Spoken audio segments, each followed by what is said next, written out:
University of গৌড়বঙ্গের অধীনে যেসব ছাত্রছাত্রীরা 2023-24 শিক্ষাবর্ষে বিভিন্ন কলেজে বিএ ফার্স্ট সেমিস্টারে এমডিসি 1 সাবজেক্ট হিসেবে এডুকেশন অ্যান্ড এথিক্স নিয়ে পড়ছো, তোমাদের এই এমডিসি 1 এডুকেশন অ্যান্ড এথিক্সের পরীক্ষা আগামী 19/3/2024 তারিখে হতে চলেছে।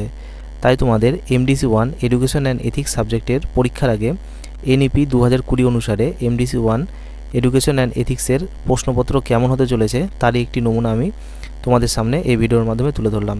তাই ভিডিওটি না টেনে সম্পূর্ণটি দেখো, যাতে এমডিসি 1 এডুকেশন অ্যান্ড এথিক্সের কেমন প্রশ্নপত্র হতে পারে সেই সম্বন্ধে একটি ধারণা তোমার হয়।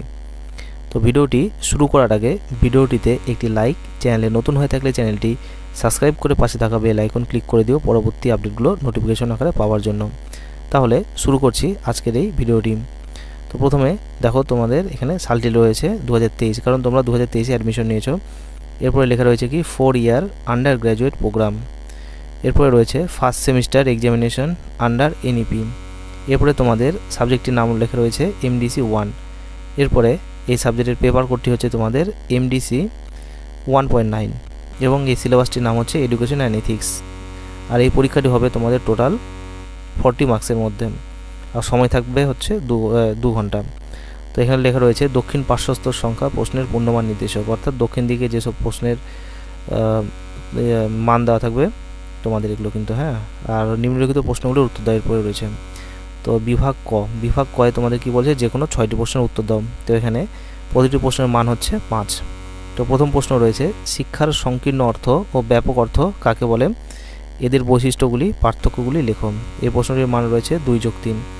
এরপরে রয়েছে শিক্ষাক্ষেত্রে গান্ধীজির বুনিয়াদী শিক্ষা, রবীন্দ্রনাথ ঠাকুর, স্বামী বিবেকানন্দ আর প্লেটোর শিক্ষা সংক্রান্ত ধারণাটি বর্ণনা করো। তো এগুলো তোমাদের পড়তে হবে। এরপরে রয়েছে বৌদ্ধ দর্শনের অষ্টাঙ্গিক মার্গ, কার্যকারণ বা প্রতীত্ব সমুৎপাদবাদ, 4টি আর্য সত্য, ভবচক্র বা দ্বাদশ নিদান সম্পর্কে আলোচনা করো। এগুলো কিন্তু তোমাদের দেখে যেতে হবে। এরপরে রয়েছে 4 নম্বর প্রশ্ন জৈন দর্শনে পঞ্চম মহাব্রত সম্পর্কে আলোচনা করো। এরপরে 5 নম্বরে রয়েছে বেনথামের আর মিলের উপযোগবাদ সম্পর্কে বিস্তারিত আলোচনা করো। এরপরের প্রশ্ন রয়েছে শিক্ষার্থীদের মধ্যে নৈতিক মূল্যবোধ কিভাবে প্রতিষ্ঠা করা যায়। এরপরের প্রশ্ন রয়েছে শিক্ষায় পেশাদার নৈতিকতা প্রচারের কৌশলগুলি আলোচনা করো। এরপরের প্রশ্ন রয়েছে স্বামী বিবেকানন্দ, রবীন্দ্রনাথ ঠাকুর, ঋষি অরবিন্দ, সর্বপল্লী রাধাকৃষ্ণনের মতে একজন আদর্শ শিক্ষকের ধারণা দাও। এরপরের প্রশ্ন রয়েছে শিক্ষার্থীর মূল্যবোধের বিকাশে বিদ্যালয়, শিক্ষক আর পরিবারের ভূমিকাটি ব্যাখ্যা করো। এবার আমরা দেখে নেব বিভাগ খ। এখানে রয়েছে তোমাদের যে কোনো 5টি প্রশ্নের উত্তর দিতে বলেছে এখানে। তো এখানে প্রতিটি প্রশ্নের মান হচ্ছে 2 করে। তো প্রথম প্রশ্ন হচ্ছে শিক্ষা শব্দটির ব্যুৎপত্তিগত অর্থ কী। এরপরের প্রশ্ন বিশ্বভারতী কে কবে প্রতিষ্ঠা করেন। এরপরের প্রশ্ন গৌতম বুদ্ধ প্রবর্তিত অষ্টাঙ্গিক মার্গগুলো কী কী। তারপরে প্রশ্ন দ্বাদশ নিদান বা ভবচক্র কী। এরপরের প্রশ্ন শিক্ষার্থীদের মধ্যে তুমি কিভাবে নৈতিক মূল্যবোধ প্রতিষ্ঠা করবে। এরপরের প্রশ্ন পেশাগত মূল্যবোধ কাকে বলে। তারপরে যে প্রশ্নটি রয়েছে বিবেকানন্দ, রবীন্দ্রনাথ ঠাকুর, সর্বপল্লী রাধাকৃষ্ণন, প্লেটো আর অরবিন্দের মতে শিক্ষকের ধারণাটি সংক্ষেপে লেখো। এরপরের প্রশ্ন শিশুর মূল্যবোধ বিকাশে পরিবার, শিক্ষক আর বিদ্যালয়ের ভূমিকাটি কীরূপ হওয়া উচিত। এগুলো কিন্তু তোমাদের 2 নম্বরের প্রশ্ন।